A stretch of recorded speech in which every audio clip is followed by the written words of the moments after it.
I done still wallow my everything. Okay, so, guide. I already did one of these before. We're gonna start it off the same way I did my last one.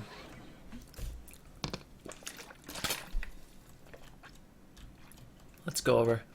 Remember Torn Mill versus Stealth Show and Arena and RBGs wasn't a thing in Vanilla WoW? Yeah. You ever use Teamorph?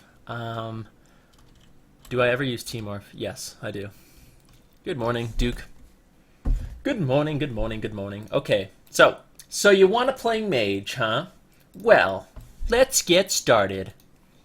If you're going to make a Mage and you want to play Alliance, I highly, highly, highly recommend that you play Human. I think that bonus damage you get from the Trinket and the bonus burst is probably the most useful of all of the racials. I think that Night Elf can be okay if you are really, really clutch with Shadow Meld sometimes. I think that Gnome can be okay, especially in Mage v Mage matchups, if you can escape artist other Mage. Frostjaw, which we'll go over later what Frostjaw is, but escape artist can be really strong if you're fighting against another Mage and he's using Frostjaw on you. But other than that, I think overall, by far, the best race you can play is Human, and that's what I would recommend. Of course, you must play female. If you want to play Horde, you have many options. I think if I was going to play Horde on my Mage, for the most part, I would probably play Blood Elf, just because I like the idea of having a silence. I already have an interrupt, and like, I guess you have silence with Frostjaw too, so maybe in some matchups it wouldn't be the best, but I think having the silence on Blood Elf would be nice, having that extra interrupt. Troll is also good, allows you to kite a little better, you get the bonus haste. Undead is okay if you want to like break fears, but it's really not that important, so I don't think Undead is as great as it used to be. And Orc, of course, is also good if you're being attacked and focused and stunned a lot. You also have the bonus damage coming out from your racial Blood Fury. So I think I would probably go with Blood Elf or Orc, maybe Troll. Goblin is also an option if you want to leap, but yeah, I think the Tauren, you can't even be a Tauren Mage, so yep. Panda, if you're a Panda Mage, probably just quit. Blood Elf, Orc, or Troll are the real options. Undead can be okay, but I don't think it's that great anymore. Alright, so now that you bought your 100 Mage, you are ready to start. Okay, this guide is going to be specifically for Frost Mage as well, okay, just so you guys know, to be clear.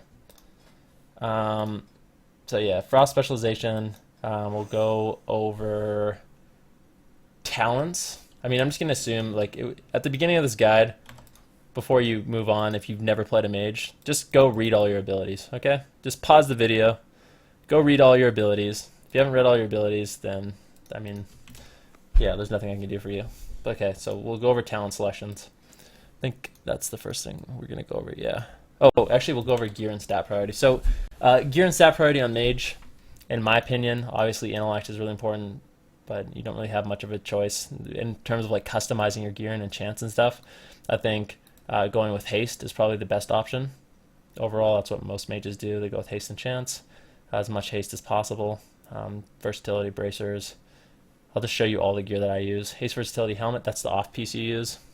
Crit haste neck, haste mastery shoulders, haste mastery cloak, mastery or just the regular chest piece, the versatility bracers, haste multi-strike gloves, haste multi-strike belt, haste crit pants, haste mastery boots, haste multi-strike ring, haste crit ring, and then yeah, the 2 offensive trinkets. I could use some more of that intellect stuff. Thanks, man. Mark of Warsong, also the haste enchant I use. There is a build you can play with Frostmage where you get more mastery than haste. Something you can try out. It's definitely strong, but I don't think it's quite as strong as haste, but it does have its uses. And what you do is you enchant your gear with mastery and then maybe sacrifice some of the pieces that have haste in order to get more mastery.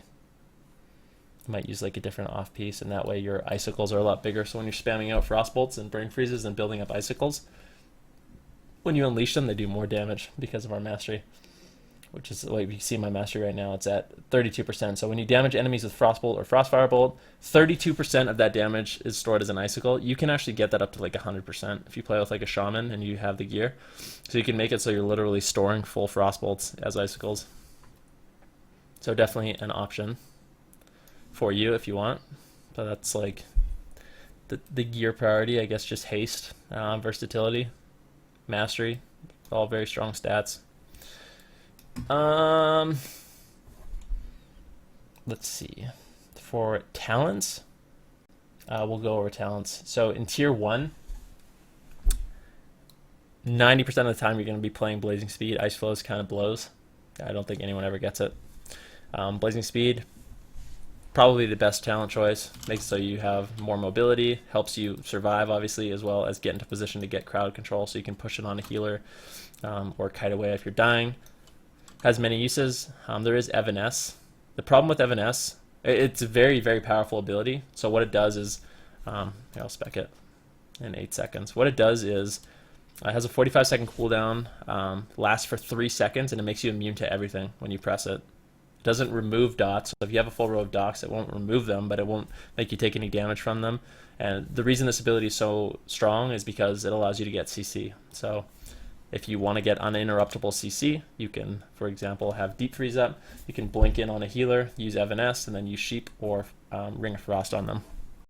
And that way you get free CC. The problem with Evanesce is you drop Ice Block, so you don't no longer have Ice Block, so you're a little bit more squishy, and you no longer have Blazing Speed, so you lose that mobility. So it is a huge trade, but sometimes in some matchups, it can be worth it. I'll show you what it looks like. You fade into the nethers. For 3 seconds, you are uninterruptible. It's a very frustrating ability to fight against. Anyways, so 30 talents. Flame Glow if you're playing Arena, almost exclusively. It just makes you passively tankier. Ice Barrier has problems where it gets dispelled, as well as Alter Time. Alter Time can be very strong if you're playing like 2v2 and they have no offensive dispel, or 3v3 and they have no offensive dispel. It's very rare though. Anyways, Alter Time and Ice Barrier can be strong, primarily Alter Time if you don't have, the other team doesn't have an offensive dispel. And it's also good in duels and like RBGs, or like not RBGs, but BGs. So if you're like soloing around, Alter Time can be really fun to use. It's only not fun when it gets dispelled, which always happens in 3v3 if they're decent, as well as 2v2 if they're decent. So yeah, you can play around with Alter Time. Flame Glow is the primary option though. People often ask me, when do I choose Frost Drum? When do I choose Ring of Frost? The only reason you choose Ring of Frost is because when you fight a Druid and you're going for your Deep Freeze Sheep, he can sometimes shift it. And if he shifts it and he's in cap form, then you need to use Ring of Frost instead. So you can, here, I'll show you.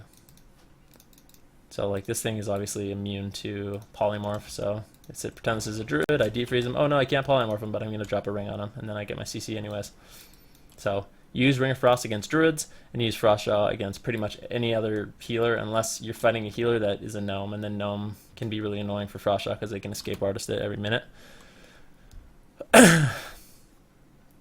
But yeah, those are basically the options. Frost Jaw and Ring of Frost, and they're like your CC talents, or bonus CC talents. Level 60, Cold Snap, to me is the only option. Greater Invisibility can be fun sometimes, and like BGs, so you can invis every 1.5 minutes instantly and have it not break. 75 talents, Ice Nova is the only option. It replaces your Frost Nova and causes massive amounts of damage. Incanter's Flow, Mirror Image. Incanter's Flow is the primary choice. What it does is it goes up and goes down, so I'll show you what it looks like. At the top you can see my buff. 12% increased damage, 16% increased damage, 20% increased damage, and then it goes down. So you have to kind of pay attention to that and when you're going to burst, but Encounter's Flow is a very, very powerful talent. Mirror Images can also be good in like duels. Pretty much that's it. The reason it's good in duels is because it's kind of like unavoidable damage to just spam snares like melee that are on you. And it can be really strong because of that. But another, like, it's something you can experiment with, but for the most part you're going to play Encounter's Flow. Thermal Void and Prismatic Crystal blow, so Comet Storm is really the only option in the 100 row. For Glyphs, Mages do have some Glyph choices. These are like the primary Glyphs you're going to be using. Polymorph, Deep Freeze, as well as Ice Block. Polymorph obviously makes it so if someone has a dot, you can sheep them and it'll remove the dots so they can actually be polymorphed, because we all know dots break polymorph, so that's the reason that this is strong.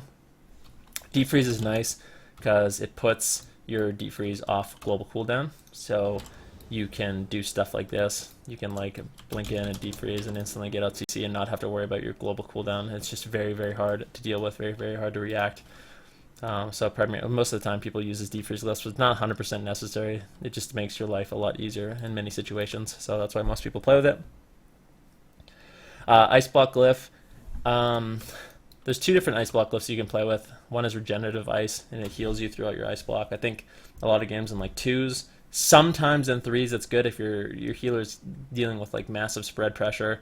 So an example would be like if you're taking a lot of damage, your whole team's taking a lot of damage, they go on you, you have to block, and then while you're in an ice block, they just go on your healer. Sometimes your healer prefers if you have the regen ice, so they don't have to worry about you, don't have to worry about hotting you up, and you can take advantage of the regen from this. It's also very strong if you're playing like double DPS 2s. It's very strong in duels, of course, because it gives you more health.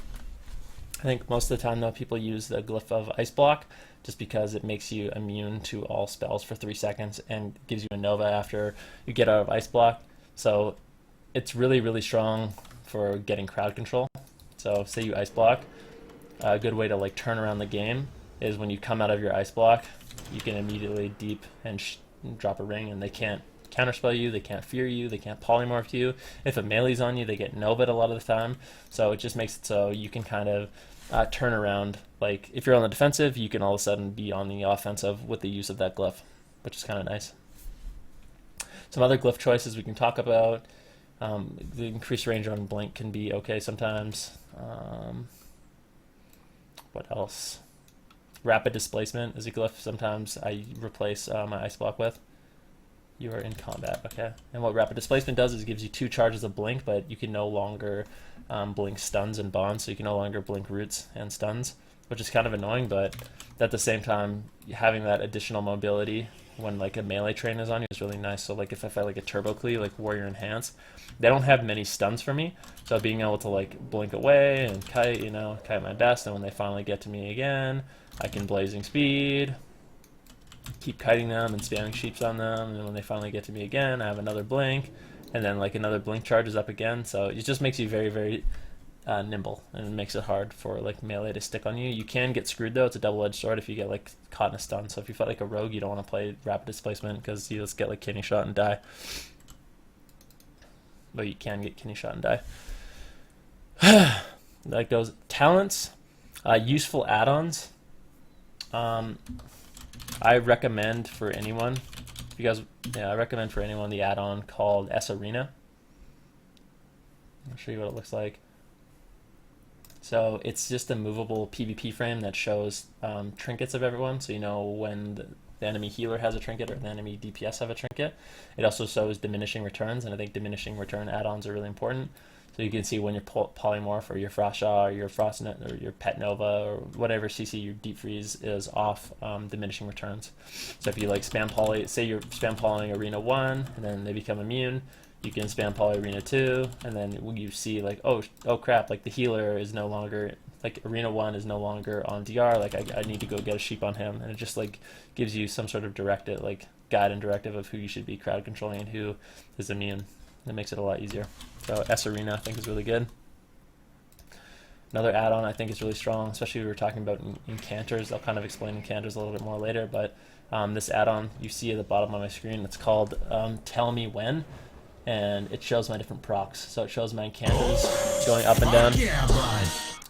Ostegard, thanks so much for the sub, man. Much love, buddy. Seriously, yo, can we show him some love in chat? So, yeah, you can see my proc trinket, you can see my incanters going up and down, you can see my Mark of the War Song, so you know when I have bonus haste because of that, and then of course if I use my on-use trinket, you can see the cat's like an ominous. You can see when that's up as well, so you can basically like think about your burst, okay?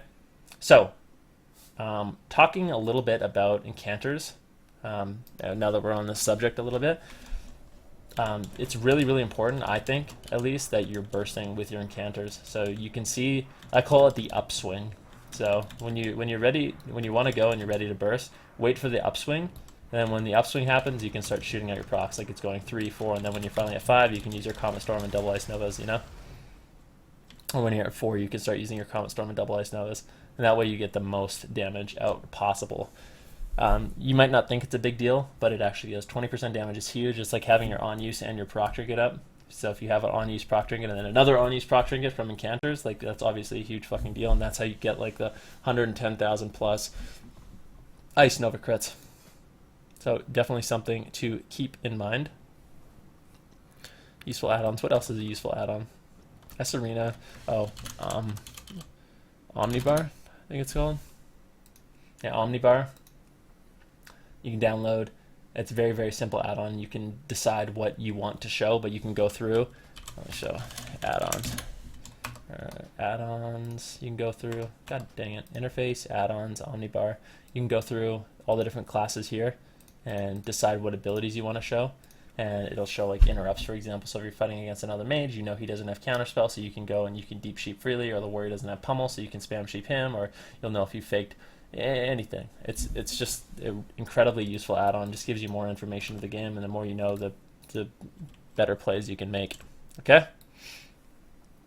So those 3 add-ons I think are like a must-have for mages. Those are the only ones I think you really need. But yeah. Okay, so that was add-ons. What else should we go through? Threes comps. We could talk about threes comps.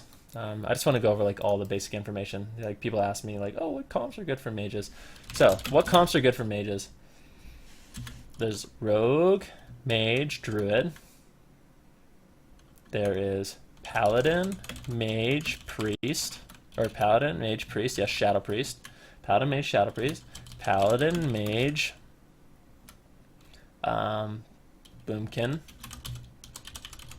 Paladin, Mage, Feral, Paladin, Mage, Warrior can work. I don't think it's the best option, but it definitely can work. And there's Mage, Lock, Shaman, Mage, Paladin, Warlock. I'm going through a lot of comps, but these are the comps I feel like are decent. They're not all the best, but they're all like they have like they can work. What else? So basically, Mage Paladin is really strong. Rogue Mage is Rogue Mage is also good. Rogue Mage Priest can work. Rogue Mage Priest. We already said RMD is good. What else? I also think like Paladin Mage Windwalker. Paladin Mage anything can be decent. I really think. Yeah, but those are like the main comp. The main comps mages play are RMD and Paladin Mage X. Primarily Paladin Mage Shadow Priest and Paladin Mage Druid, like Feral or Boomkin, I think. And then stuff like RMP can work as well. So those are comps you kind of want to focus on. If you're focusing on 2s, really any healer with a mage works, except maybe Shaman, but I still even think that's decent. So like Paladin Mage in 2s. Or Mage Druid in 2s, Mage Priest in 2s. You can play Rogue Mage in 2s, but it's really hard a lot of the time against healers, I think. And of course, 5s are completely irrelevant. So those are the comps for 2s and 3s I think you can run. Let's talk about macros and keybinds a little bit. So for me, I use a lot of focus macros. So I always make sure I have a focus. I have the binds. I have target arena 1, 2, 3 bound. So if I want to like target someone to polymorph them really fast, I can press my target arena 2 and then spam polymorph on them, or target arena 3 and then spam polymorph on them. And I can do that, or I can use my focus arena 1 or focus arena 2 or focus arena 3 keybinds, which you can find here in targeting. Focus arena 1, 2, 3, I have them as macros over here, so I don't have them down in here. And then obviously target arena 1, 2, 3 as well. And those I highly recommend. Having target arena 1, 2, 3 and focus arena 1, 2, 3 bound, so you can use your abilities a lot easier on them. Having focus macros, focus deep freeze, focus counterspell, focus polymorph, focus frostjaw, focus spell steal, focus ice lance. Focus ice lance is super good against like shamans who drop grounding, I think. So if shaman drops grounding totem, you can focus spell steal to get rid of it, or you can focus ice lance to get rid of it as well if you're you're running And yeah. What other keybinds do I think are useful, or like macros? Okay, so another macro that I think is kind of good. Some mages have problems when they are ice blocking. They'll spam it, and they'll come out of it. So I use a different method. I have this ice block macro that makes it so it's impossible. Like I can spam it all day and I'll never come out of ice block because of that little exclamation point. And then what I do is the ability that I have bound beside it. So you don't have to have it the same as me, but whatever you think is comfortable. I use 5 for ice blocking and then 4 to come out, which is also my Ring of Frost, and it's a cancel or ice block macro. So if I hit 5 and 4, I can instantly cancel my block. It makes it a lot easier. Also, I have a macro for like Icy Veins and using my trinket. Decursing your teammates is really important in Arena, especially when you're fighting Warlocks or like a Shaman that hexes. So having like decurse for your teammates is really strong. Talk about pet control a little bit. For pet control, I have pretty much all my pet binds bound. I have pet move too, so my pet can move around. I have pet follow, so if someone's targeting my pet, I can like move it really, really far away, or like I'm being trained down by melee. The worst thing that can happen is you're fighting a warrior and your pet's just sitting on you.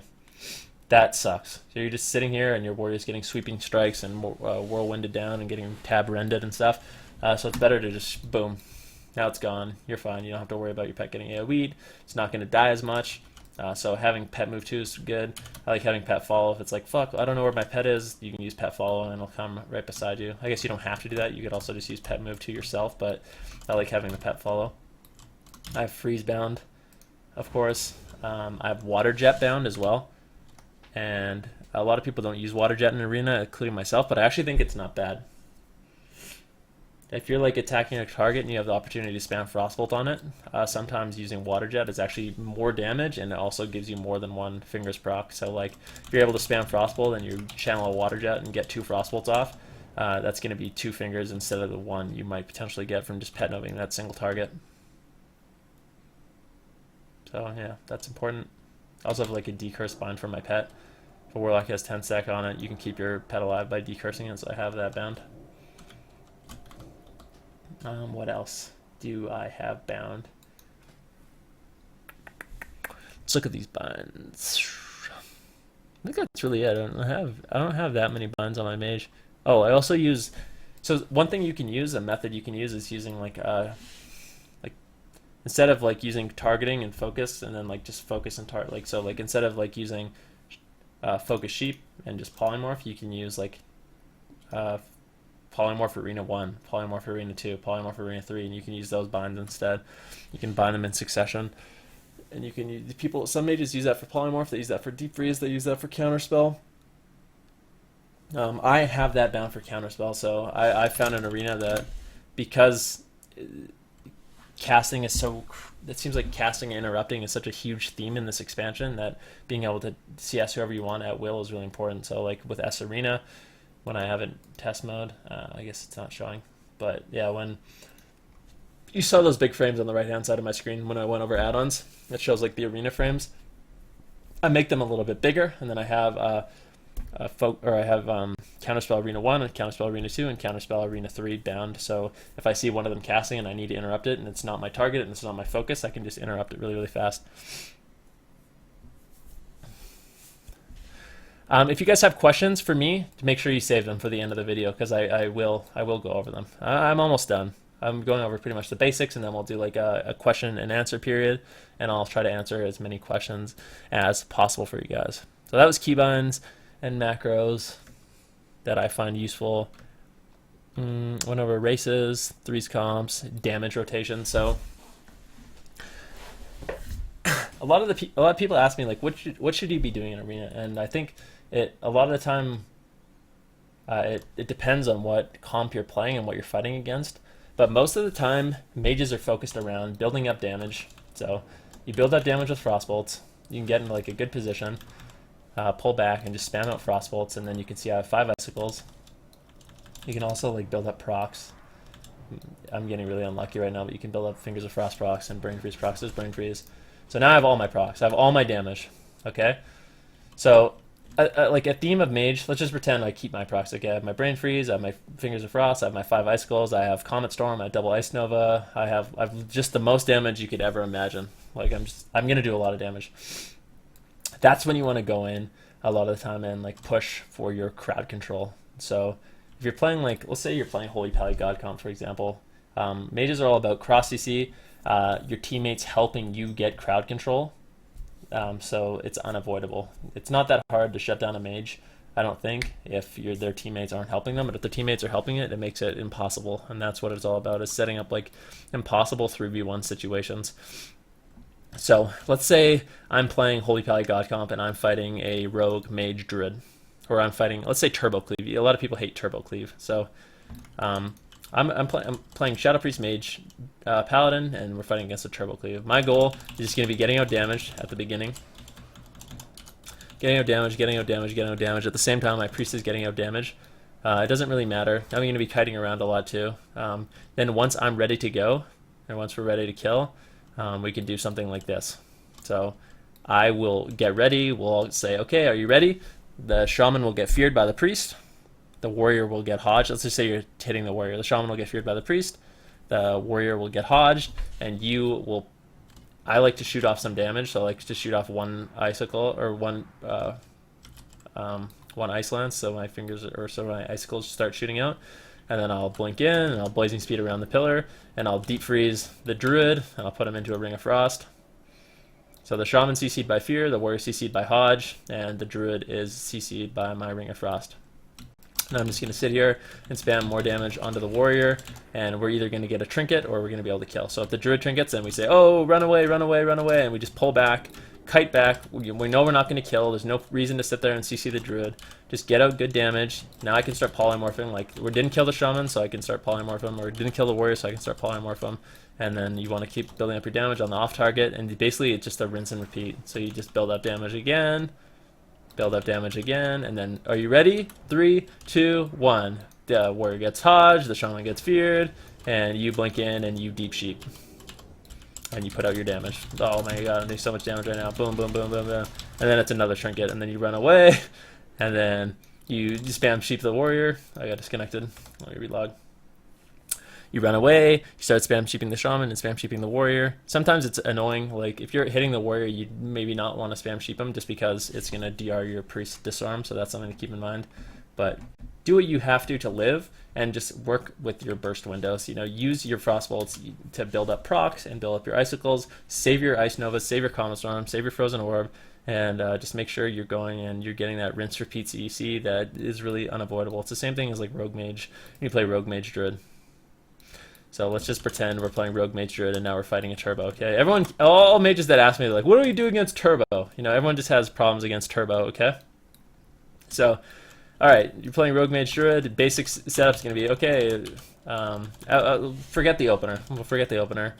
You're just going to, you know, you did your opener or whatever, and then, like, the basic premise of the game is the same thing. You're going to be hitting the like, let's say you hit the Warrior and build up some damage, and then you can sheep the Warrior, and then you turn to the Shaman, who hopefully has no hots, or that you've been spam sheeping, and you can start putting damage on him. Your Rogue will cheap shot the Shaman, he'll also cheap shot the Warrior, and you can run in and blink deep sheep your Druid friend, and then you're in a 3v1 situation.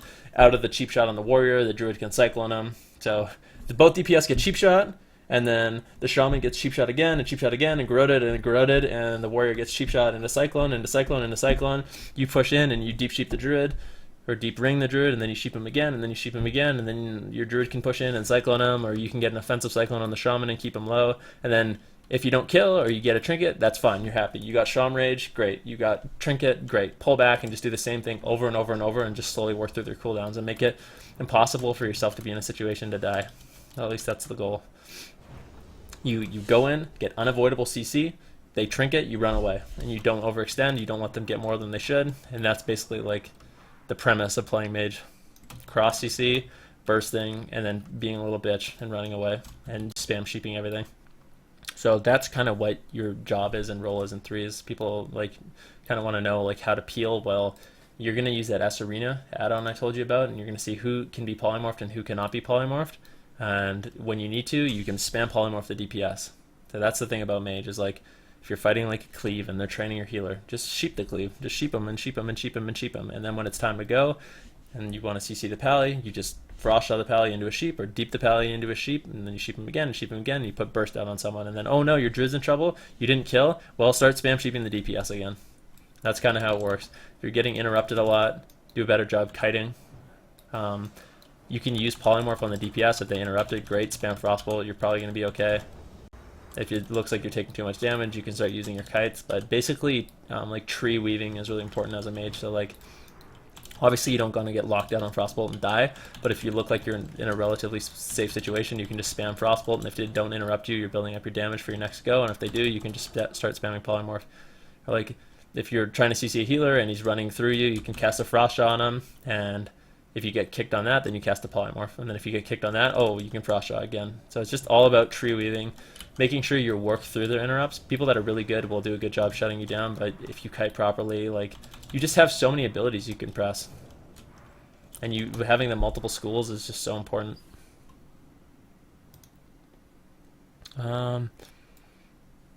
Three columns, damage rotation.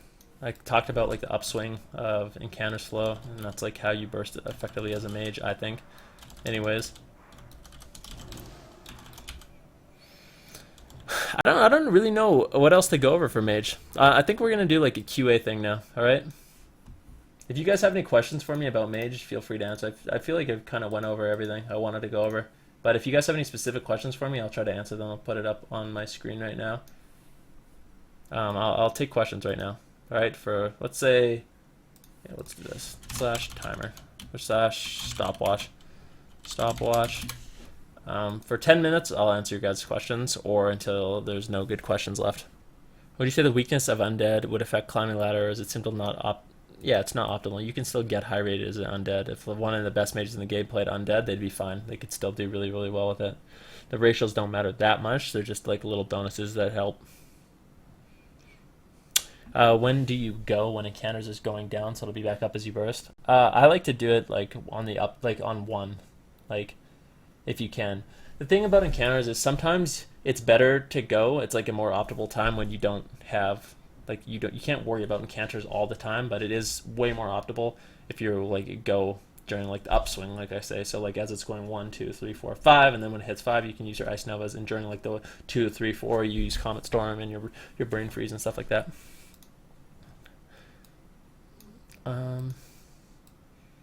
Twos, please talk about twos. What specifically in twos? Twos Mage. So twos Mage is the same thing. You just like, you play with a Paladin, or you play with a Druid. So say you're playing with a Paladin. It's the exact same thing we talked about. You just sit there and you spam Frostbolts and build up damage, and then every 30 seconds you run in and you Deep Sheep the healer, and the DPS gets hodged. That's the game. DPS gets hodged, you Deep Sheep the healer, you put all your bursts that you just built up onto that person, they trinket, and you just do that over and over and over and over and over again. It's really, really straightforward. It just takes a little bit of practice to coordinate and like make sure your Paladin's doing DPS when you should, and then like when you're not killing, making sure, you know, when you're not having your go, making sure you're still putting out good damage and still getting like CC and harassing with like spell steals and like frost jaws and stuff like that, or locking them out. Interrupt is really important. Talk a bit about YOLO blocking. So, oh yeah, YOLO blocking. So what YOLO blocking is when instead of using your ice block as like a defensive, you use it as an offensive ability. So if you find yourself in a situation, like we talked about ice block being useful for getting crowd control, if you find yourself in a situation where you're going to win the game if you get a polymorph, but they have a lot of interrupts, say you're fighting like a lock shaman druid, you're fighting LSD, they have shock, they have grounding, the warlock has fear, he has spell lock, he has shadow fury, they have a million ways to stop you, but you know if you can get that crowd control out on that druid, your rogue's going to be able to like follow it up with a blind, or you just have enough damage to kill on the one thing. You can use your ice block as like an offensive tool to just ice block Deep Sheep. So that's like the YOLO block, or like if your teammates are dying and you're caught in a CC and you need to peel, you can ice block offensively if you don't feel like you're going to be the target, and then you can help your teammates out. Some people say mages don't have 2 ice block. Some people say mages don't have 2 ice blocks, they have 3 trinkets. So just something to keep in mind for sure. Good question. YOLO blocking is the way to go. When to use Frost Jaw? So I guess we didn't really talk about that. When you're playing Frostjaw, it's just that we talked about spell weaving a little bit, like weaving between the different spells. So like an example of spell weaving with Frostjaw would be in combat. I'll show you a good example. That's another good question. Thank you. So Frostjaw. Let's say I am going to Deep Sheep a healer. Okay. Let's say I'm fighting against a shaman. Okay. I'm fighting against the shaman, and the warlock I'm fighting against has counterspell, and I'm scared, so I'm gonna blink in, and then I try to get my sheep. Let's pretend I'm casting a polymorph. That's the kids. It's obviously gonna go a lot faster than this, but I defreeze him and I start casting a polymorph, and he interrupts me. Oh shit! I just cast Frostjaw instead. So I'm casting polymorph on him, and then I cast polymorph on him and I'm spamming Frostjaw. So if I get interrupted, I instantly cast Frostjaw on him. It's good against paladins too. It's good against priests. It's good against any healer besides druid. Good against monks. You can just randomly get Frostjaws on people into sheeps, keep them in place, keep them silenced. So like if a priest is running through the map, you can Frostjaw him and then cast a sheep on him, or a paladin's running through the map, you can Frostjaw him, cast a sheep on him, that way you can't put up sacrifices, priest can't shadow word death, shaman can't shock you. Like, it's just a good way to get like interrupts out of the way, or like stop them from doing anything. And then on your goes, your deep sheeps, if you get interrupted on your polymorph, you can cast a Frostjaw, and then quite often, a lot of the time, you just stop being interrupted on polymorph, and you can actually, so you say you deep and you sheep, you get interrupted, you Frostjaw. Out of that Frostjaw, you can now cast a sheep, and now they don't have an interrupt for it, so it just stalls you, gives you more time. Oops, that's not what I wanted. Here we go. How can you best avoid breaking CC like deep and poly while bursting as RMP? Just don't, like, how can you best avoid breaking CC and deep? Here's a little trick. So say they're all grouped up. We all know that Ice Nova breaks polymorph. Okay, so if you sheep a healer and then you press Ice Nova, it's gonna break the CC, of course. A lot of mage damage is AoE, so like Frozen Orb, you have Comet Storm, and you have Ice Nova that all AoE, and it's actually fairly large radius, so you just need to not use those abilities, basically. Like, don't use them. You don't want to break your CC, so don't fucking use them. But the thing is, like, there's like a bug with Ice Nova right now, and this is something you can test out. You'll see some mages using. If you cast a polymorph, like say there's a DPS and a healer right beside each other, if you cast a polymorph and you immediately use Ice Nova, the second it goes off, so you polymorph and as soon as it ends you Ice Nova, the Ice Nova will not break the polymorph. Okay? So you cast a healer on the sheep. Say you deep a healer, you cast a sheep on him. At the end of the sheep, you Ice Nova the target, and you get your Ice Nova damage off when they're stacked up. Then when you cast a resheep, you can do it again, and it won't break it. The only problem with that is multi-strikes. So mages have a decent amount of multi-strike, and if your Ice Nova multi-strikes, it'll break the polymorph. So that's like a little bug you can abuse, I guess, that a lot of mages abuse. A mage friend says playing mage is much easier when your testicles have retracted into your body at some point in your life. Can't confirm or deny. What if they train you, happens a lot, you kind of feel useless? No, mages are actually a really tanky class. You shouldn't feel useless. Like I said, you just want to weave your cast. Like if you're just jumping around and scared of being interrupted, that's what happens to a lot of mages. They get attacked and it's like, I can't get over, this is so dumb, like I can't, I'm trying, this is so dumb. But sometimes it is really dumb, but just get your cast off. Cast polymorph, get interrupted, then cast polymorph later, you know? Like, sit there. Say a warrior and a shaman around you. Cast polymorph on the warrior, you get interrupted, great, spam some frost bolts on him, then cast it again, you get shocked, okay, then you can run away, and then you pet nova them, or you drop like a cone of cold, like an ice drink cone of cold, and you spam more frost bolts, and when they get to you, spam sheep, and if they interrupt you, they eventually run out of interrupts, you just have to work through them. And then when you can go, your team cross CCs for you, and they can't stop like the critical polymorph, so getting CC off.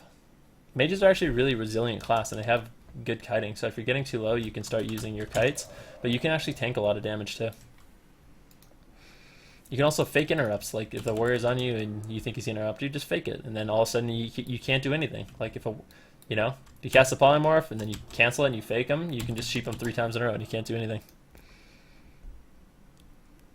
Neo Moon, I didn't read yours.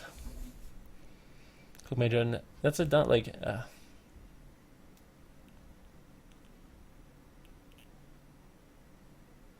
Is Turbo tough on mages, or am I that bad? Turbo is really tough on mages unless your team knows what they're doing. So like, sometimes I feel like mages are only as useful as their teammates are good. Like, I really feel like that a lot of the time. Like sometimes you can fuck up and you're not doing your job right, but your team has to be cross CCing for you in order for you to get your goes. So like I said, when you're playing RMD and you're fighting against a Turbo, if your rogue is not cheap shotting the DPS and then the one's getting off cyclone and the other one's getting cheap shot and growth, you're not going to get your polymorph off most of the time. So yeah, your teammates definitely have to be helping you. But once you do it right, there's nothing anyone can do. How do you deal with getting locked down on deep sheep? Wait another 30 seconds. Usually locks are shorter than, yeah, pretty much. I mean, try to get counterspell out of the way before you go. Use Frost Draw, like I said, to bait out interrupts. You have a Druid on your team. A lot of the time you have other casters on your team that can help you get it off. So, for example, if a lock is only, like you say you're playing God Comp, you just have to really think about the game. Okay, so say you're playing against like a WLS, and you're playing God Comp. Okay, you're playing God Comp. They're WLS. You want to get a deep sheep, but the lock is only saving his counterspell for your polymorph. What do? Well, one thing you can do is you can tell your teammates, like, let's go get CC. You deep the shaman.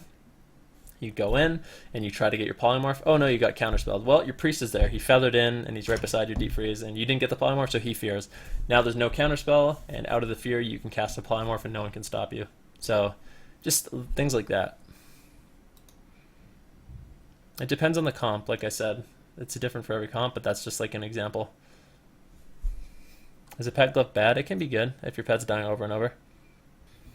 Usually landing the initial CC on a go is easy. The resheep is what's difficult. Well, if you get stopped in your resheep, have your priest fear, or use Frost Draw. You know, like fighting against the paladin, you sheeped him and you get interrupted on the re, cast Frost Draw on him instead, or cast a Ring of Frost on him instead if you have that, or have someone else on your team you silence them. You know, like it's just not all on you. Teammates can help you out. How to use your burst outside of CC and the healer's not CC'd in DR. Just don't use it. Save it. Or you can use it if you get like an interrupt on the healer. So saving it for a rainy day is not bad, because if you finally do get an interrupt, then you can unload it all. But just wasting it is not good, yeah. Rumor of the first season title in Legion, Vindictive Gladiator, lucky your name starts with a V. I have Vengeful Gladiator though. But yeah, that's been over 10 minutes. That has been over 10 minutes. Thank you guys. This video is going to be going up on YouTube. If you guys have any questions about the guide or something I went over or something I didn't answer, just feel free to post in the YouTube comments and I'll do my best to answer for you. Okay? That took around 45 minutes, which is how long I thought it would take. And yeah, thanks for watching. If you have any questions, ask questions. Perfect.